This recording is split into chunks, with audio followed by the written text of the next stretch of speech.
I'm a vet and here are 4 cat breeds I would never choose to buy.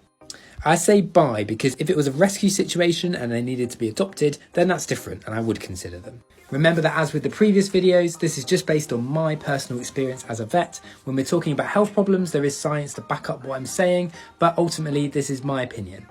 Number 4 for me is the Bengal. They are beautiful looking cats, they have gorgeous coats, I can see why people like them. But what a lot of people aren't aware of is that they're a hybrid between a type of wild cat called an Asian leopard cat and domestic cat breeds. So they're still quite wild in terms of their behaviour and temperament, and at the vets they have a reputation for being quite aggressive. Usually it's out of fear, but they can actually be really quite dangerous to handle. They're highly intelligent, they need a lot of stimulation, and unfortunately a lot of homes just aren't right for them. Number 3 for me is the Sphynx. Nothing against them, they're nice cats, I just prefer to cuddle a fluffy cat. Another breed I would never buy is a Scottish fold cat, and the reason is that their curly ears, which is their most distinctive feature, is actually because of a cartilage disorder called osteochondrodysplasia. The problem is that this defective cartilage is also found in all of their joints, and this means that they commonly develop painful arthritis at a young age. These are x-rays of normal joints at the bottom and quite obviously diseased ones at the top.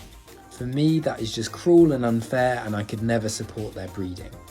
Number 1 for me is the Persian cat, and that is because of how flat their faces are and how many issues that causes them with regards to their health and their day-to-day life. As with the brachycephalic dog breeds like French bulldogs and pugs, there are some breeders that are trying to breed Persian cats with less extreme features, but in my experience they're in the minority, and on the whole people are just far too accepting of the health problems that these cats have.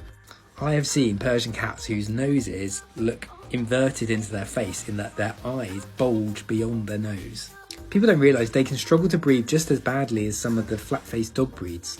And that's for the same reasons on the whole. Their nostrils are too small, all of the bones in their nasal passages are crowded together, and they often have too long a soft palate at the back of their throat.